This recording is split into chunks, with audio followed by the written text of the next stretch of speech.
All right, man. Al Katarski back with you. It is Wednesday, May 6, 2020, episode 184.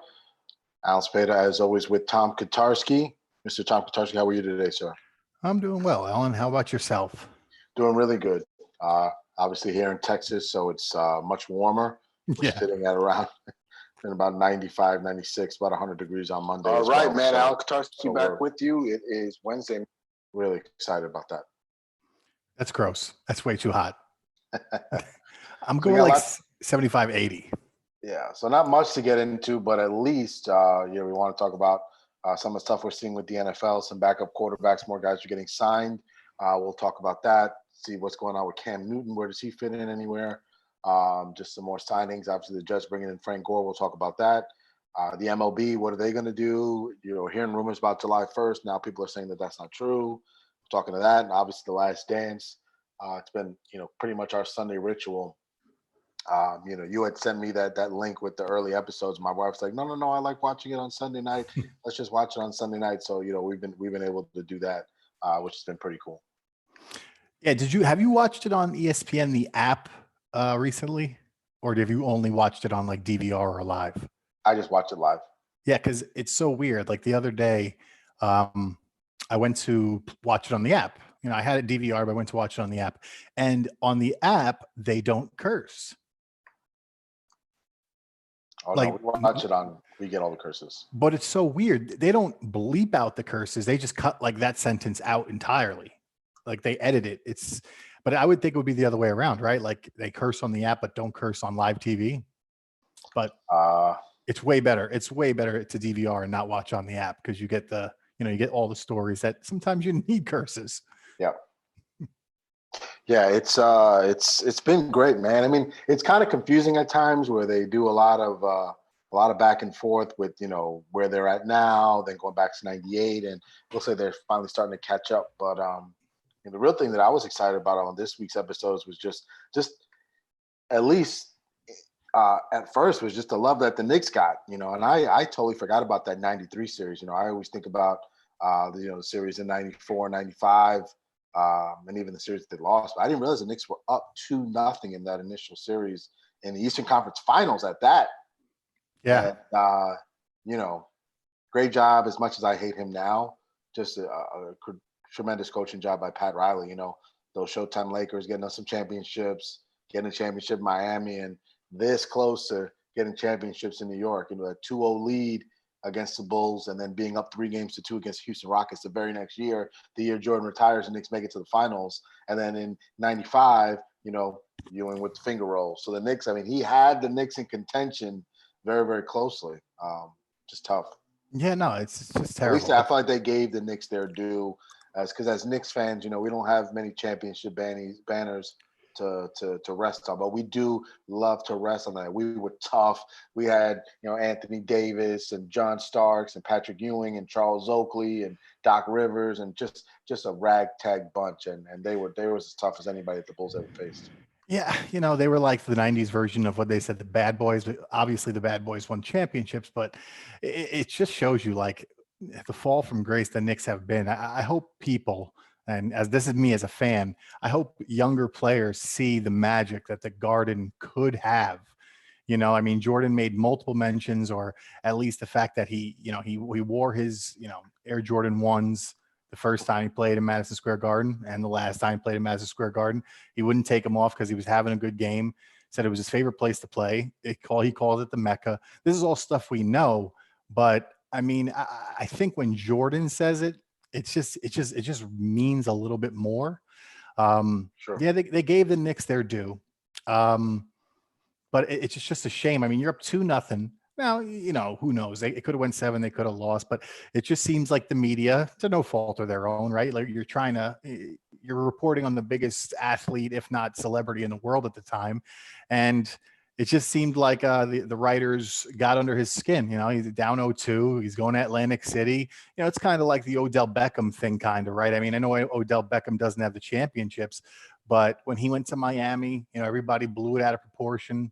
And this is kind of the same thing. It's not a trip to Miami, but you're down 0-2, and you're sitting at a blackjack table in Atlantic City, with a game the next night. it sort of ignited him. And yeah, the Knicks didn't have a shot after that. Don't wake sleeping dogs, no, man. don't do go it, man. there. I just, you get in the behind the scenes, and you can see some ways where Jordan might have rubbed some people the wrong way watching this documentary now, especially in the age that we live in now, where things that you say, language, PC. But Jordan was he was in control of that entire ship. From anything from what was going on the court to behind the scenes with the tickets, gambling, flipping quarters before games with security guards. But at the end of the day, playing golf between games, whatever. But you knew when those lights turned on at 7:30 and it was time to ball, and you say this all the time, he literally wanted to rip your throat out and step on you and just beat you. And he did that more times than not. And we've said this many times on this podcast. Greatest basketball player to ever live. Yeah, I mean, it goes beyond the stats, right? Like, I know everybody that argues on Twitter or whatever social network, it's it's stats versus championships, and that's not a fair story necessarily, right? Because then Michael Jordan wouldn't be the best player ever, right? Bill Russell would, but it's a combination of everything. It's the stats, it's the mentality, it's the wanting to win at all costs. And I think what exemplified Michael Jordan more so than LeBron James to a T is when they're talking about the dream team and you're talking about the best players ever, Larry Bird, Magic Johnson, Patrick Ewing, Akeem Olajuwon, John Stockton, Karl Malone, and Michael Jordan. And it wasn't even, I don't think he was kidding when they said, Mike, you're down by one, who's taking the last shot? He said, me. Like, that's a stupid question, bro. Don't even waste your time on that one. And LeBron would pass to James Jones. You see what I'm saying? And that's not a dream team. So we know LeBron's not taking the last shot in the dream team. 2 of LeBron's 3 championships, I mean, the series altering shot was won by Ray Allen and then one by Kyrie. Yeah, and that's okay to have the Ray Allen shot, right? Because in all fairness, Michael Jordan kicked it out to Paxton. Well, he actually kicked it to Pippen, who kicked it to Paxton, I believe. He wins the series with a shot, and that's fine. You need a supporting cast. It's just that, in my opinion, LeBron, as good and strong and as he is, to go to the rim, you're not really going to stop him. I mean, realistically, there's not too many people on the planet Earth that when he lowers his shoulder and puts his mind to it, you're going to stop him. He just doesn't want to get fouled and go to the free throw line. And that's just the competition factor. That's just Michael Jordan. Like, yeah, I might fail, but I don't think I am. I think I'm going to make it. Yeah, I mean, just a tremendous series. I mean, I just hate that, I just wish it was something that was just released on Netflix and you could just binge watch all 10 or 5 and 5. But, I mean, it gives you some sort of a way to look forward to, this weekend's episodes and the following weekend's episodes. And I'm sure I'll probably watch it again when it's on Netflix in its entirety. But it's been great to just get a glimpse and just remember that era of just physical basketball. I think Patrick Ewing said, it wasn't a foul unless you got blood. Yeah, and he also said, no, we hated them. I hated him. And that's okay. Like, you could be friends later on and maybe you won't be, but it was just an era of, and it's just so funny. You see Jordan in the tunnel before the game and he seems nonchalant, right? Like he said, Jerry, like talking about Jerry Krause, he's like, hey man, you going out there, with us in the layup line? Cause if so, we're gonna have to lower the rim. Like, he seems like he's jovial, right? But then when he comes out of the tunnel, and if you watch every shot they have of him coming out of the tunnel, they have the other players around him sprinting out first, and he's like taking his time. And then when he hits the court, it's like showtime. It's like, all right, let's get down to business. And, great stories, not in the documentary, where if you want to look him up, is just trash talking Michael Jordan stories on YouTube. Like when players get under his skin and then all of a sudden he looks at them, turns it on and says, like Kevin Garnett has a great story as a rookie. There's players out there that say when you don't want to get Mike mad, because he's one of the few players that when you get mad, he was coming for you. Yeah, that and just, I mean, I think we touched on it last episode, but just the Rodman stuff. I mean, to give you an idea of how important Rodman is, you got Michael Jordan chasing you down in Las Vegas, looking for you in a hotel with Carmen Electra in the room, just trying to figure out, where is Dennis Rodman?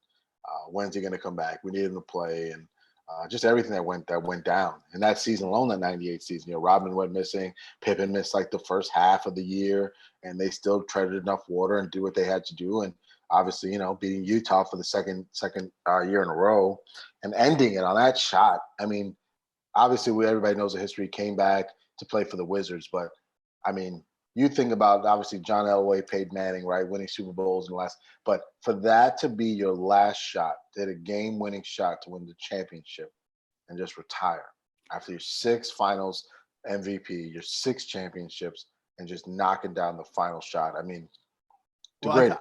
The yeah, greatest. he's the greatest. It's you could hear it and when like he even said it. Look, man, Clyde Drexler was great. He was a threat, but I just wanted to show the world that he wasn't. And he just went out there in the famous shrug, right? The shrug where he's running down the court. Like, hey, I don't know, man. I mean, the guy dropped 50, 50 at will in the playoffs, 40s. And yeah, I mean, he probably, obviously he was a volume shooter too, but there's just not a guy since him, maybe the closest being Kobe Bryant. But if there was ever a doubt that LeBron, I'm sorry, if Mike could have played longer, you just have to look at the 97-98 season. Because, I mean, you don't see guys that retire and they're still the best in the world. And I don't think there really was a question that he was still the best in the world. He welcomed he welcomed the challenge of Kobe, won All-Star Game MVP, and that was that. I just would, I'll never, and then maybe he'll go to the grave seeing it, or maybe we'll hear, but I'm never going to understand how Jerry Krause told that to Phil Jackson. Like winning 3 championships, 6 in the last 8 seasons. How could you tell him that? I mean, we were just talking before the air, and we'll talk about this when we talk about Don Shula, rest in peace, Don Shula, who we lost this week, 90 years old. But, Don Shula and Tom Landry, I mean, 2 coaches that coached for almost 25, 30 seasons. And you tell, and damn sure didn't win six Super Bowls. Shula won 2, Landry won a couple, and they coached for 30 seasons. And Phil Jackson won 6 championships in 8 years. And I could just never understand that. And just these egos get involved. You cut your nose to spite your face, because we've seen what the Bulls have been since then. But I mean, how did Jerry Reinsdorf, the owner, not step in and say, no. This guy's a coach. We're going to keep doing this until it falls off. Until the wheels fall off. Yeah, especially if you're, look, it's not like they were trading assets to get younger, right? Like they never traded Pippen, which was obviously rumored. So they didn't get assets for him. This was obviously after the trade deadline. This was the last dance, to a T, right? Like you have your core who you're going to ride with, you're going to die with. It's going to be Jordan. It's going to be Pippen if you want to re-sign him. It's going to be Rodman, or, you had Kukoc, you had the other players. And obviously, Phil had more in the tank in coaching. I mean, the guy goes on to win 5 more rings after that with the Lakers. And, Jerry Krause has to get some credit. Like you said, he assembled the team. He made that trade for Pippen, a kid at a no-name school in Arkansas. Yeah, and not even that. The fact that Doug Collins essentially goes to the Eastern Conference Championship, they lose to the Pistons, and instead of trying to build, they bring in Phil. He pushed all the right buttons early on, and it seemed that his ego got in the way. The fact that he said, players don't win championships. It's it's organization. I think he just wanted someone to finally just give him credit, and they should have. The media should have. Jordan should have. Someone should have came to him and said, "You know what? We wouldn't have done it without Jerry. We still won these games, but Jerry did a great job of bringing around this time." I just think that he just wanted to be loved. He wanted someone to give him the credit of doing. And it sucks sometimes being a GM, right? Or it sucks sometimes being an offensive lineman, because the only time someone's going to give you credit is when you're not doing your job, right? If you're O lineman, you don't want your name being called. You never want your name being called. You're O lineman. Same thing as a GM. You're making bad drafts, bad picks, bad trades. But that's part of the job, right? You're just not going to get that fanfare that you get. Just put the product on the team. You get that ring every season. You get a nice little salary and you move on. But it just seemed like he always wanted to be a part of that team. And I just don't think Jordan was ever going to let him do that based on the issues that they had very early on. And man, if anybody can hold a grudge, it's Jordan. Yeah. He not only could he hold a grudge. I mean, he was. You have to look back. It's the '90s, right? And he was as popular an athlete as the world had ever seen, and he was the best, and everybody knew he was the best as it was happening. LeBron has the debates, is he better than Jordan? But there's no definitive yes, right? You have 50-50 splits, however you want to break it down. Everyone that was watching Jordan knew they were watching the greatest player to ever walk the planet. So it was, for me, Jerry Krause messed up in with Phil Jackson and Mike, because Mike probably would have stayed. And if Pippen would have left, I don't think Jerry Krause necessarily gets the animosity or the blame. Look, I can't sign everybody. I can't give Pippen all this money. I can't give Jordan all this money, but you can keep the head coach. And then it's on Jordan and Phil to try and make it work, whether you win or not. I don't think you could fault Jerry Krause for saying, hey, listen, we can't pay everyone. Right. So, they got a bargain with Pippen the first time around. He wasn't going to do that again. So I just think that the narrative of him saying it doesn't matter if you win 82 games, you're out. I just don't, I think that part of it is what really cost him a lot of his legacy. I just think, I mean, like you said, Phil goes out and wins 5 championships with the Lakers. 3 three-peats on Phil's resume. Yeah, could have been 4. Yeah. 3 three-peats on. But yeah, then they lost to the Celtics in that finals. But no, they lost to the third. Well, they lost that one, and then the year after, when they were going for another they lost to Dirk. Dirk beat them. Dirk beat them. No, who beat them? Dirk, the Dallas Mavericks, when they were going for the third champion. They lost the first one to the Celtics. Then they won 2. That's right, 09 and 10. That's right. Yeah, and they won. 10. Yeah. And then 11 is when the Mavericks made it to the finals and beat the Heat. Yeah. That's right. And I just remember Phil sitting at the end of they got blown out in that game. They got blown out. He was so mad at Pau Gasol. I just remember him yelling at Pau Gasol, like smacking him in his chest, like, what are you doing? I remember that. They got blown out. Yeah. But so many great characters. These locker rooms, man. Some of these locker rooms. Yeah, man. Were just so old and outdated. And now you see, I love going on social media and you see the LSU locker rooms, the Clemson locker rooms, the Alabama locker rooms, and these guys in the NBA are sitting on wood stools and locker rooms the size of my living room, and how times have changed. And you know what? Jordan built the NBA up. He got that big fanfare. They went out to Paris. They've done things. And he's been the champion. Him and David Stern. People don't give David Stern a lot of credit too, but they built this huge, large global brand of the NBA. And it all started with Jordan and David Stern, which a lot of these players now today take advantage of, which no fault of their own. But, I mean, that's the power of Jordan. Yeah, but, I mean, look, the NBA got lucky, right? Because they came in a time when the NBA was struggling. You had 2, and I know people may not want to admit it, but you had Larry Bird, a white man, and Magic Johnson, a black man, playing for the 2 winningest franchises in NBA history, in the Lakers and the Celtics. And, you had the blue collar guy, right? And you had the Showtime Lakers. And that, obviously, everyone says rejuvenated basketball. And then for them to have someone to pass the torch to, in Michael Jordan, who, ascended past them and became greater than them. It was something like even Michael said, when he won his first one, he's okay. Now I belong with Larry and Magic. Not only am I a star? Well, now I win championships for my franchise. And, Larry obviously won multiple, Magic won 5, Jordan won 6, and the NBA brand itself just skyrocketed.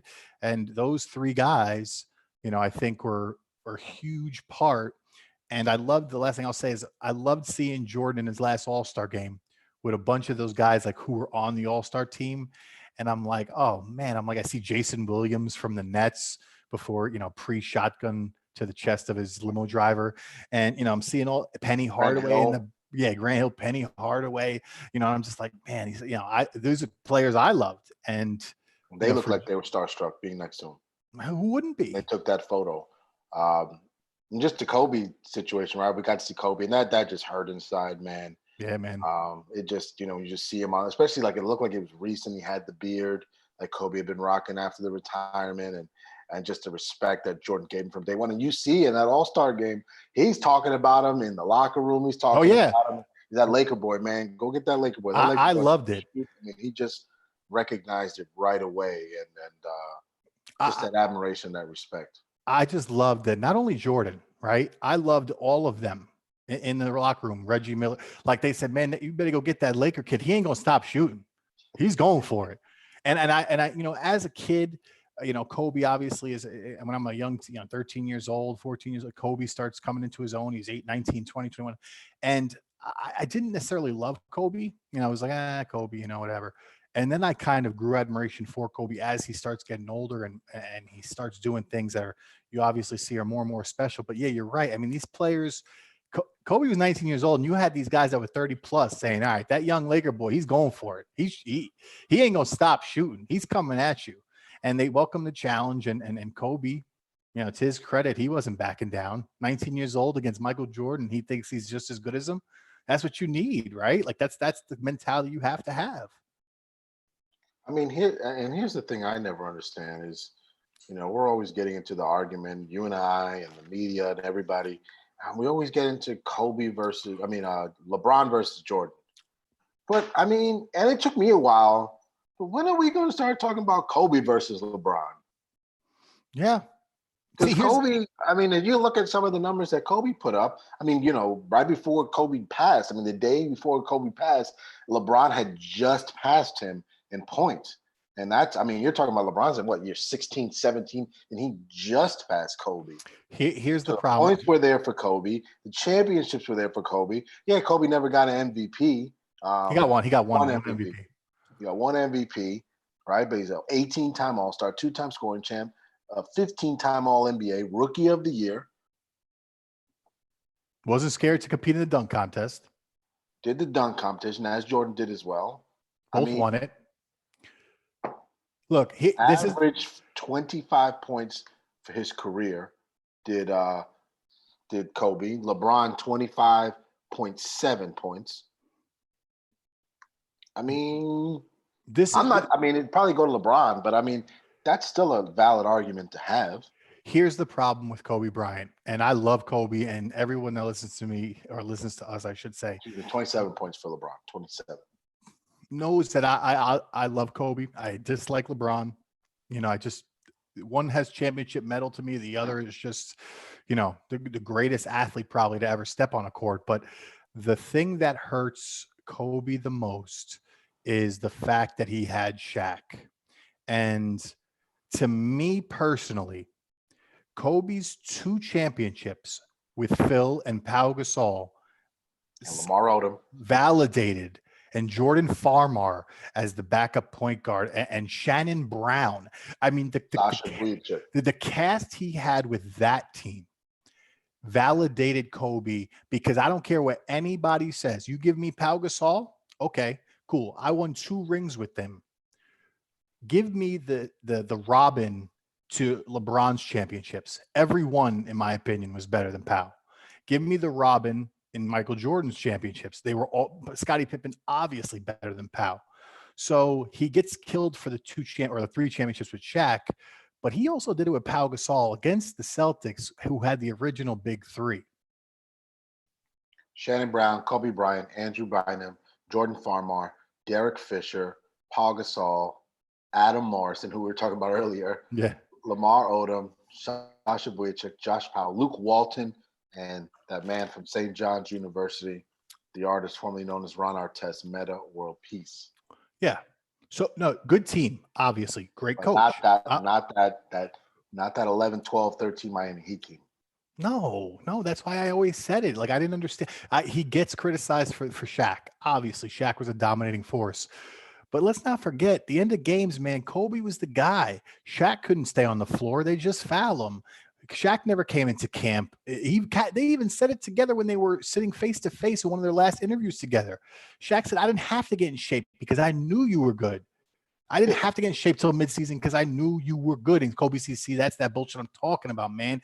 That pissed me off that I always had to carry, you in the fact and get you in shape. But it's funny because these guys are so dominant. And even Shaq says how great Kobe was, that he would put him ahead of LeBron James. And the fact that, even though they had their feuds and all that, the fact that Kobe was gifted. And if they would have stayed together, he said, honestly, if we would have stayed together, 6, 7, 8 titles. But what about the what about the thought about playing for one franchise, man? That doesn't matter anymore. Play for one franchise. Talk about this Kobe 2005 season, man, 35 points a game, backed it up with 31 points the very next season.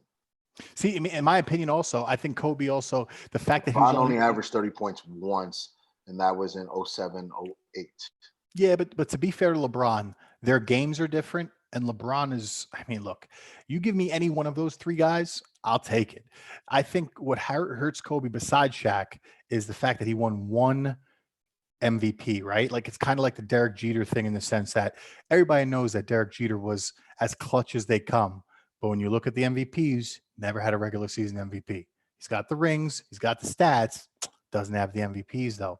And with Kobe, he won one regular season MVP. He probably could have won more, at least 2 or 3. But, he was in that era when his team wasn't very good and he was going up against those D'Antoni Suns teams with Steve Nash winning back-to-back MVPs. He was a victim of circumstance in the sense that those Suns teams are really good, man. Shawn Marion. Yep. Stoudemire, Nash. Yeah, Barbosa and they couldn't play defense, but they could score. Yeah. It just seemed like those years, everybody was the Nuggets, the Suns, because Carmelo, he went a couple years. He just couldn't get past one of those two guys. Yeah, but I always defended Melo. Even when I'll still defend Melo because you know what? He wanted to come to the Knicks when nobody else did. Still the only superstar. Because at the time, make no mistake, he was a superstar. He was on the cover of video games. He was on the cover of NBA Live. Melo was a star. Let's not get it twisted. So he wanted to come. Maybe it wasn't the best because the Knicks had to mortgage a lot of their future. But, everybody thought, hey, he comes. Stoudemire's already here. This may be able to work. It obviously didn't. But look at his teams. Like we always said, who is he passing to? Pablo Prigioni? Who was he passing to in Denver? Honestly, Cephalosha? Like, who was on those Denver teams? That was so great. Like LeBron's kicking it to Wade and Ray Allen. Who is Carmelo Anthony kicking it to? Yeah. Kenyon Martin? Yeah. Come on, bro. Like, don't forget what teams these guys come from. So, we'll get off NBA for a little bit. Still trying to figure out what's going to happen. They're trying to do some stuff in Vegas and Orlando and creating a bubble. How would that bubble work? I'm sorry to cut you off because actually Vanessa asked me, how would that bubble work? Like because they're saying, you build a bubble so people can still see inside. Well, how do you have crowds? I don't know. Because the whole theory is, right, build a bubble, people could see through it. It's transparent. But what do you social distance outside the bubble? How many fans can you really fit in an area with a bubble? Yeah. I don't know. I just thought that was interesting. It's a good idea in theory, but I just don't know how it would work. Yeah, it's I don't know. Of all the sports, I'd just rather see baseball and football and sorry for hockey and basketball. But basketball to me seemed like it was the closest to being the season done. I think it was about 18, 19, 20 games left for certain clubs. So then if you're a young kid, right? The NBA draft has now been postponed. The MLB draft has been postponed. Well, nobody cares about the MLB draft. That's number one. There's like 50 rounds, so nobody cares about that. But what I will say, why did the NBA draft? Why did they postpone it? I just don't understand. If the NFL did it, is it because their season got cut short and they have to figure out eligibility with players? Because I know there's been talk like, are they going to let these players come back for another year? How are they going to do it? Because they could have done the same draft. This is a draft that's 2 rounds, right?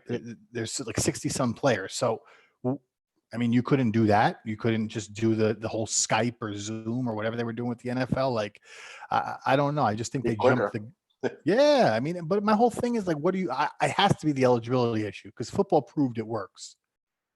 Yeah, I mean, they did a great job. So we'll see how that goes. NFL, we were talking earlier before, Don Shula passing away on Monday, I believe it was. It's legendary, right? I mean, I lived in Miami, so I know how big he is. You got Shula's Way. Everything is Don Shula. They got Shula's Steakhouse, which is one of the best steakhouses I've ever been to. I used to go with our good buddy Leon McCathan. We would go watch Monday Night Football at Shula's Steakhouse in Coral Gables because on Monday it was half-price wine. We would just get a bottle. We get the French onion burgers with fries, and we just Wine. Yeah, and a little red wine, man. Nothing wrong with red wine. Get your grown man on. Let me say something. There's a lot of things I could say to that. It's not PC, so I'm gonna refrain. but Listen, so Shula, I didn't even know he had a steakhouse. When you can get, he's got a bunch of them. You can get a $70 bottle of wine down to $35, and there's a big difference between drinking $10, $15 wine and drinking really expensive wine. I drink the big gallon of, what is it called, Livingston or Carlo Rossi? Like, bruh, that's my joint. That's all I need. It's like pink lemonade. Yeah. But yeah, so I mean, Chula Steakhouse, legendary there. You walk in, all the replica Lombardi trophies are there, just photos, just an icon in Miami. And he dies at age 90, right? The only perfect season. He has won more than half of the team's all-time franchise victories has gone to Don Shula. 300 wins as a head coach. A crazy stat I gave you is that he coached against George Halas, who started coaching in 1920.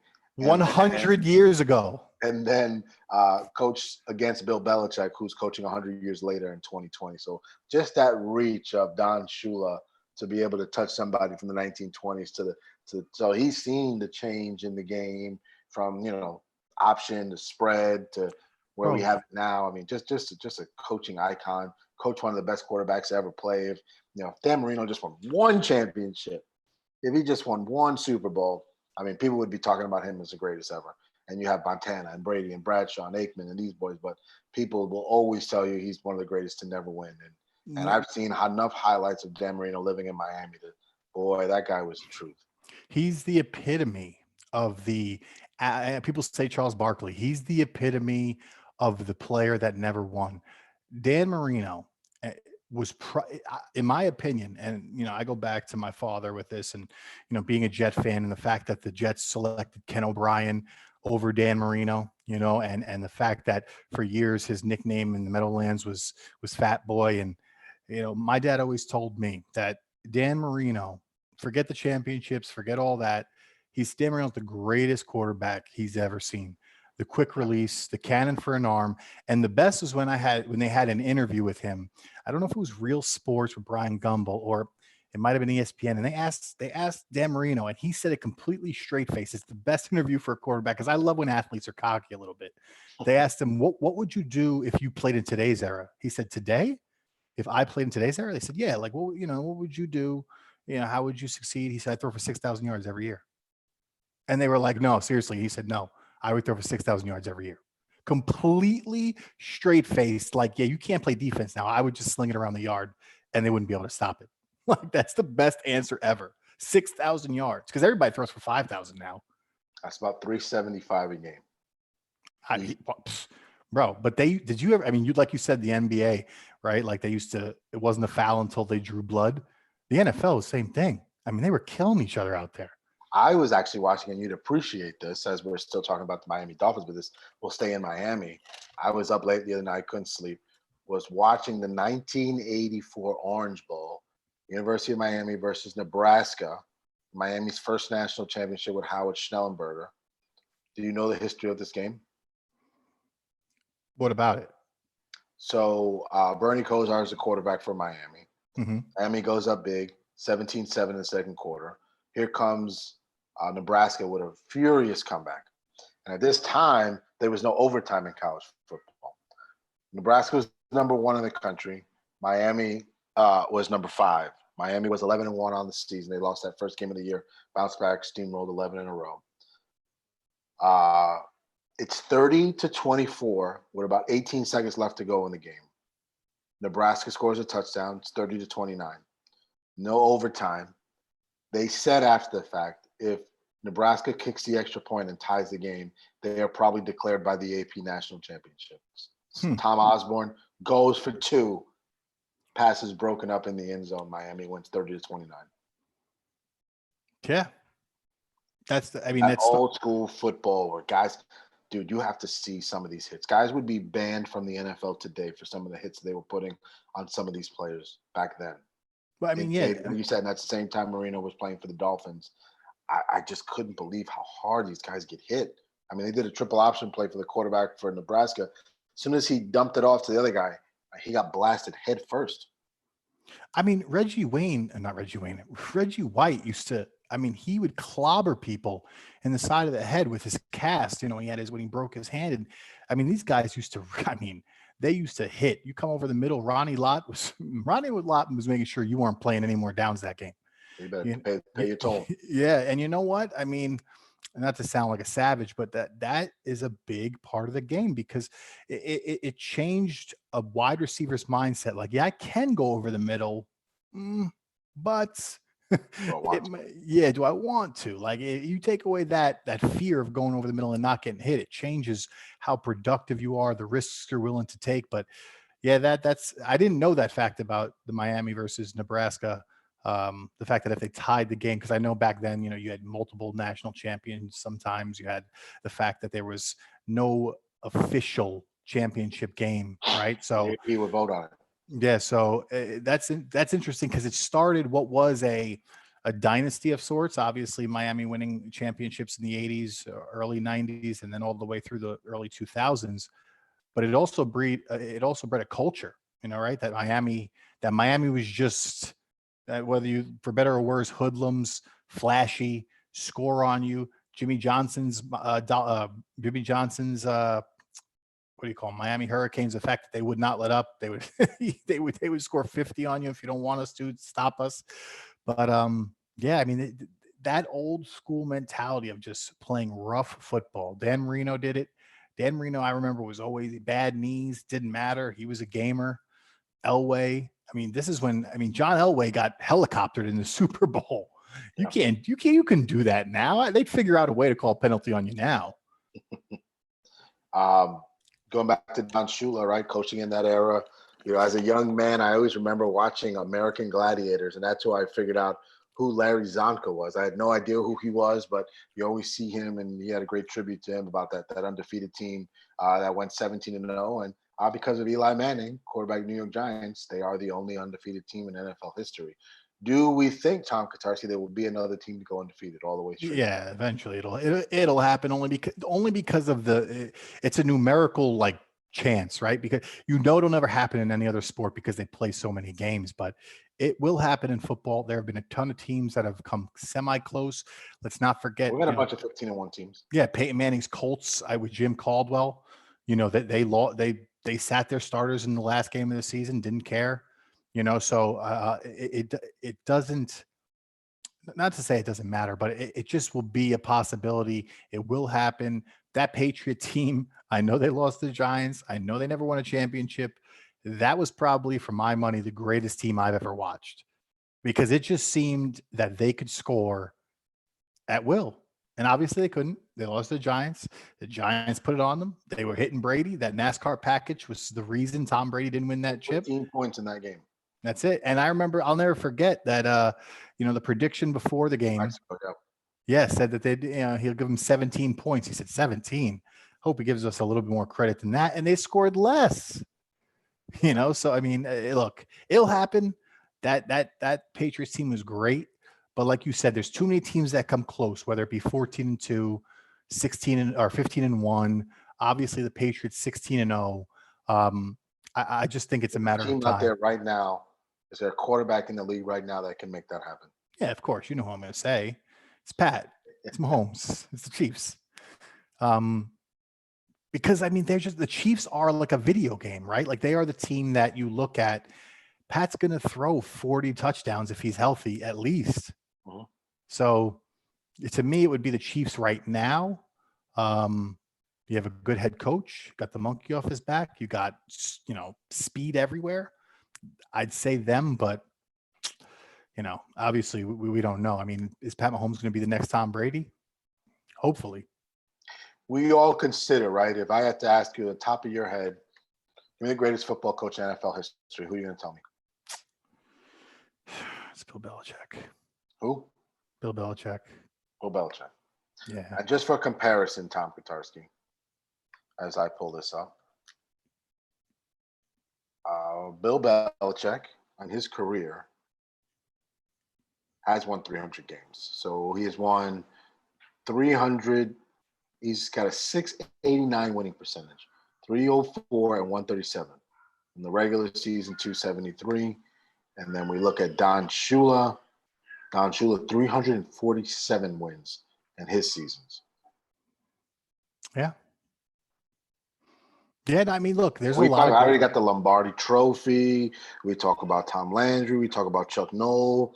We talk about some of these guys, but for Shula, still 347 victories. the best football coaches that I've ever seen. Don Shula's up there because even though he didn't win when I was a kid, he always had the Dolphins competitive.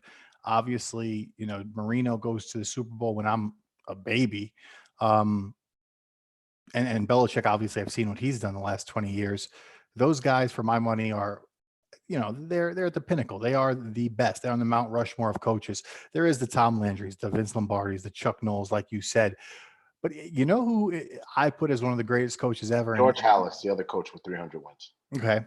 You know who else I put up there? And he doesn't have the championships. He has 2. But Bill Parcells, in my opinion, for what he was able to do with every franchise, being able to go and build.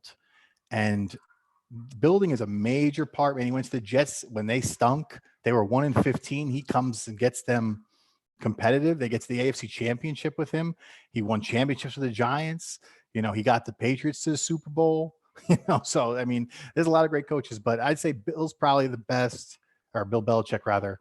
And then I guess Bill Parcells 172 and 130 for 569 winning percentage. But, it wasn't necessarily about the wins. 2 Super Bowls. And it was the building. He built those. And then I know Bill Belichick has 2, but like just a guy like Jimmy Johnson, for example, right? Jimmy Johnson didn't necessarily build those Cowboys teams, right? Like they had talent. It's just that he took a Jets team that was 1-15. Yeah. It was like this. Who has more wins, Jeff Fisher or Bill Parcells? Well, Jeff Fisher went 8-8 for about 30 straight years. Probably Jeff Fisher. 173 to 172. Who's got more wins, Tom Coughlin or Bill Parcells? Ooh, Tom Coughlin. Both with 2 rings. Both with 2 rings. Both been to AFC Championship games with other teams. I'll say Bill Parcells. 172, 170. I'll give you 2 more. Who's got more wins, Mike Shanahan or Bill Parcells? He also went to Washington after. I'll say Shanahan. Parcells. Last one. Going in the archives here, Mike Holmgren from the Packers or Bill Parcells. Holmgren? Because he went in the Super Bowl with Seattle too. Yeah.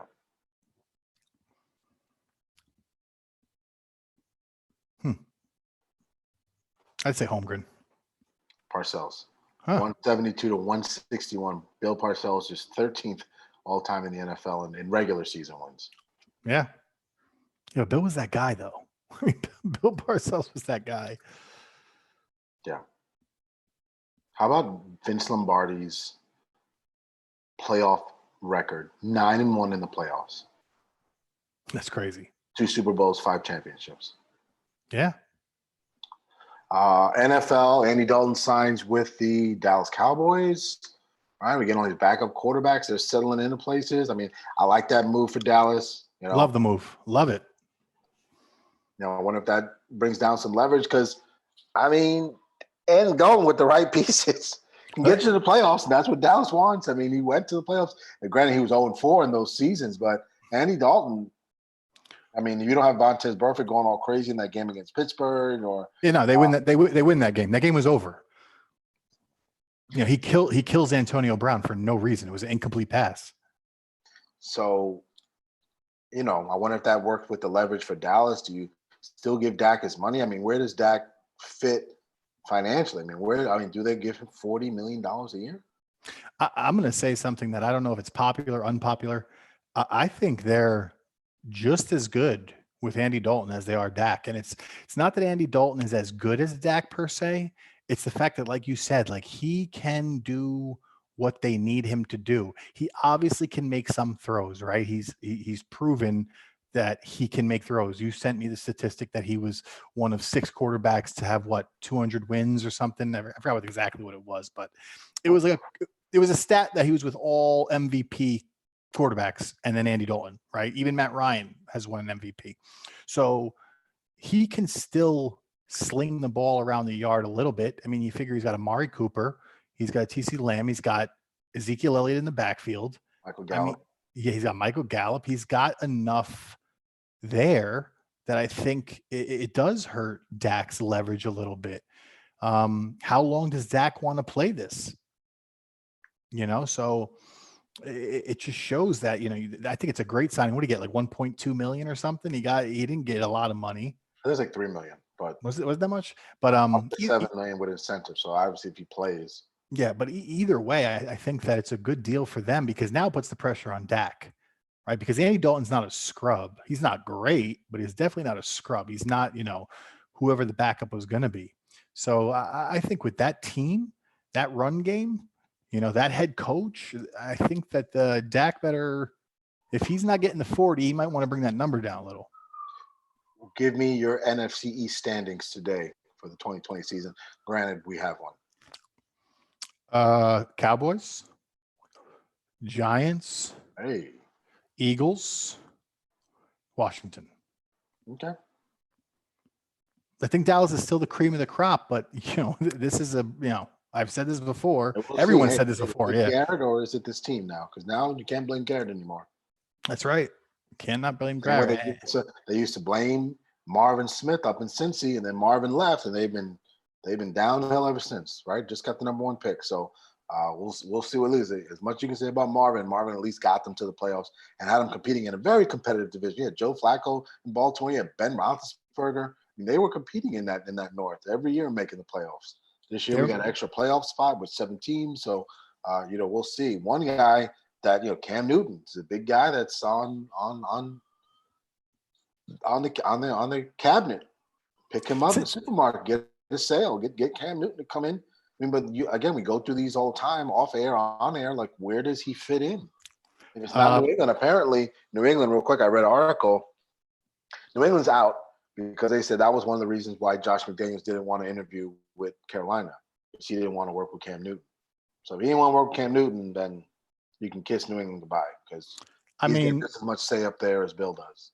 Yeah, but that's a silly comment, because is Cam Newton better than what they have? Healthy? Yeah. I mean, no, not even healthy. Just at 80%. Like, I mean, is he better than who do they have? Who's stopping Cam from being the starter there? Jarrett Stidham. Stop. So my point is that I understand him not wanting to go to Carolina with Cam, because then your legacies are kind of intertwined, right? You go as the quarterback goes, as the head coach goes, but this wouldn't fall on him necessarily if Cam came to New England, because it's still Bill's ship, so I don't understand that, but that's great. What if they go out there hypothetically and they go 4-12 and it's because they didn't want to sign Cam Newton, or if they didn't want to draft a quarterback? How valuable is Josh McDaniels if that offense just absolutely implodes?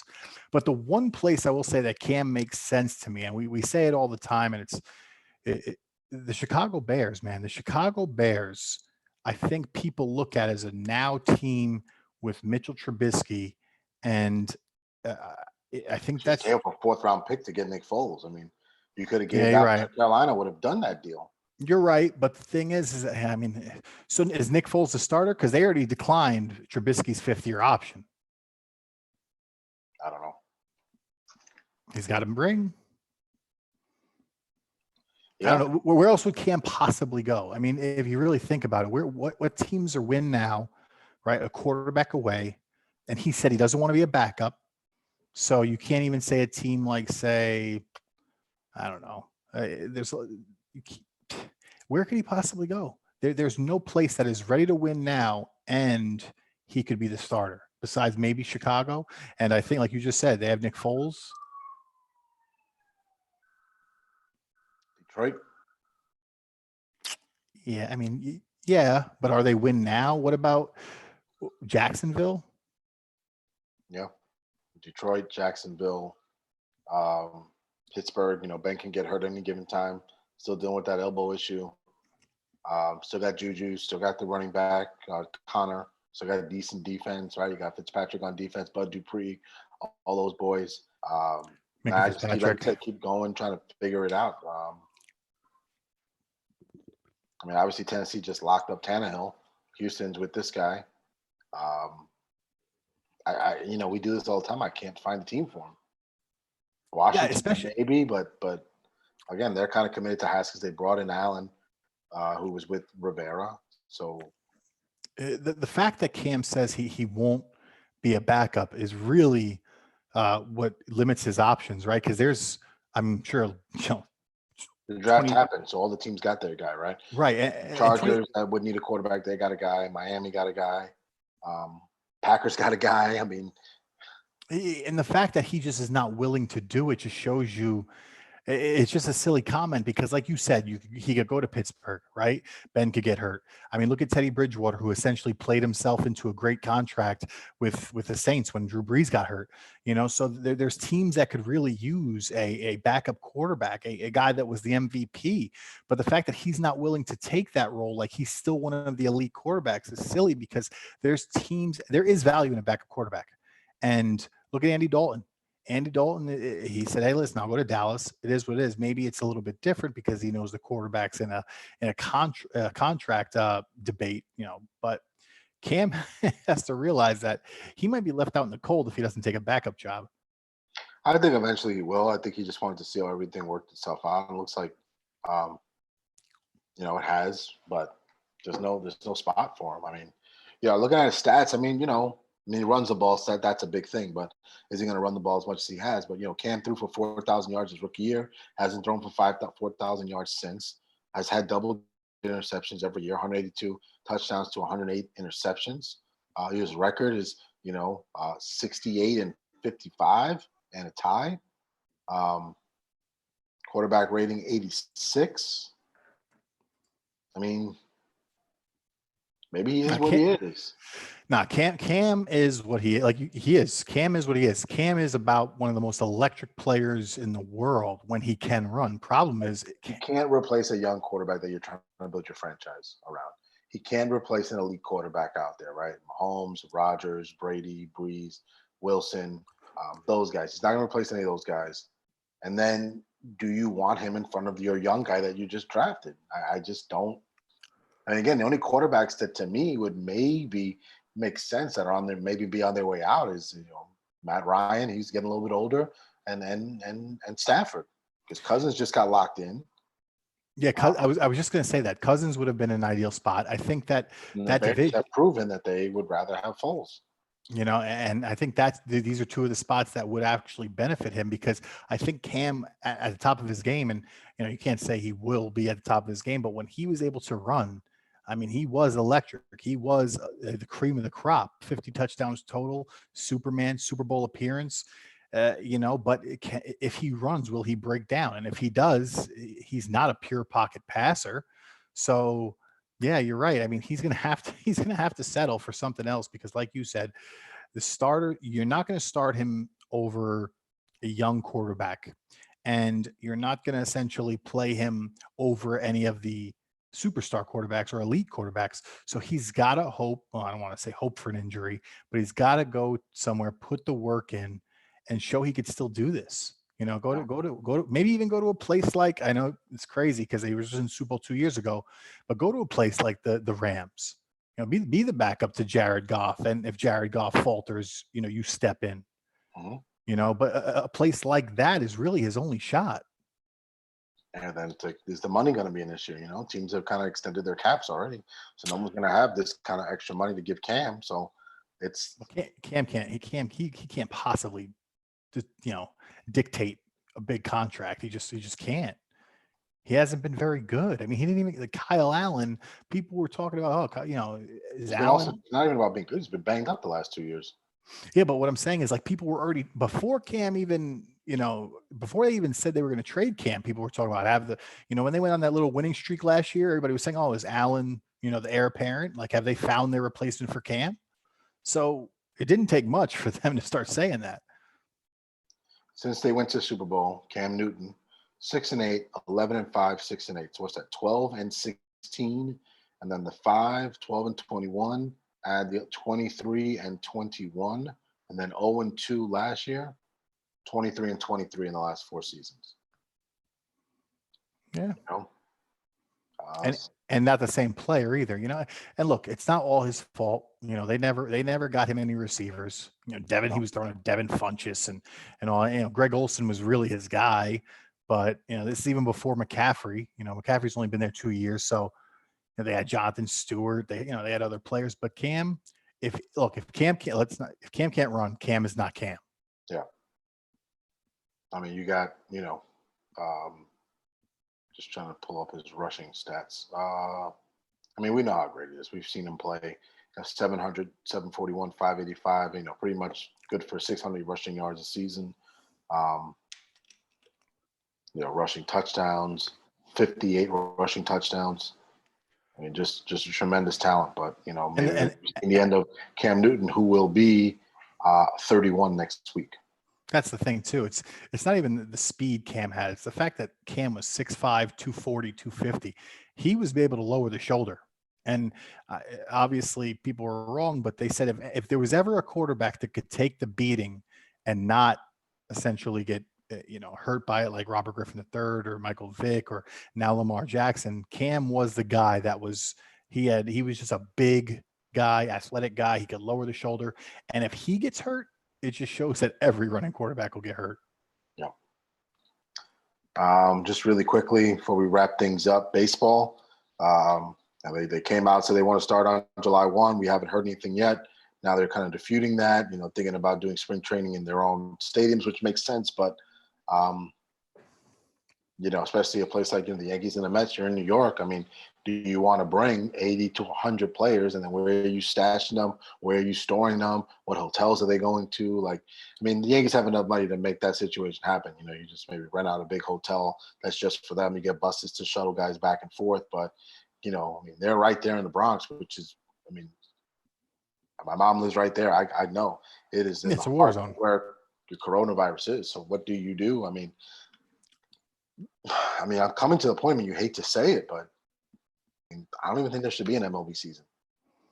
You bite your tongue out. But it's because it's not like football, right? Football, it's 16 weeks, 16 games, a little bit of traveling. Like baseball, even with this new proposal, you're still traveling, right? You still have to go to Toronto. You still have to go to Miami. You still have to go to Baltimore. You still have to go to Philly. You still have to go to Boston. You still have to go to Tampa. You still have to go to all these different places up the Eastern Seaboard. Same thing with the West, and even worse in the middle. You're talking about Cincinnati, Atlanta, Kansas City, all these different states. At least in football, it's like, all right, well, 8 games we're going to stay here, and 8 games you go on the road, and then you're not even traveling, and you're only traveling for one day. With baseball, you get 3-game series here. Yeah, 3-game, a 4-game, a 3-game, a 2-game, a 3-game. It's just too many variables with the baseball, man. It really is. And I love baseball, but I don't see how you can make this work. You're not necessarily wrong, but if that's the case, then the only sport going forward for any amount of time will be football, because hockey has to travel, and basketball has to travel. Baseball obviously has to travel, and football has to travel, but they only have to travel 16 times. Now, The teams are a lot bigger in football, 53 men on each team, staff, trainers. I mean, it's talk about 100 people on each team that have to travel. So it is a greater amount of people in football, but they only have to travel 8 times a year, right? So there's 8 away games. Do you shorten the season? See, I don't know the answer, because you don't want to give up anything if you're one of these other leagues. And football is so it's so intimate in the sense that, like, you're always touching someone. Your bodies are, baseball isn't really physical like that, right? But if you're talking about actual, like, I mean, football, these guys are going to be tackling each other. There's no social distancing there. Baseball is the only sport that really is kind of gapped out, right? Like basketball, there's defense, they're posting up. Hockey is obviously a very physical sport. Football is a physical sport. Baseball makes the most sense in terms of the actual playing surface, right? The pitcher, the catcher, home plate, first base, second base. But it's the part of the sport that is out of their control, to travel, like you said. So, yeah, I don't know. I mean, baseball seems to want to do it. July 1st, I know they haven't verified it, but they don't verify a lot of things until they're sure about it. I think baseball is going to give it a shot. I just don't know, like you said, So how many how more variables and so many more planning, and the weather plays a part of it too, right? You can roll football. Worst case scenario, you can push football to start in November and then have the Super Bowl in March. And yeah, it's not ideal, but you can't push baseball into January. I mean, that's just not. You just I can't. I know this also sounds crazy, but, like, how much more of an impact will the virus have in football? Hypothetically speaking, if Pat Mahomes gets the coronavirus from playing, the Chiefs' season might be done. Yeah, If I don't wish it on anybody, but if Cam you should know, go to.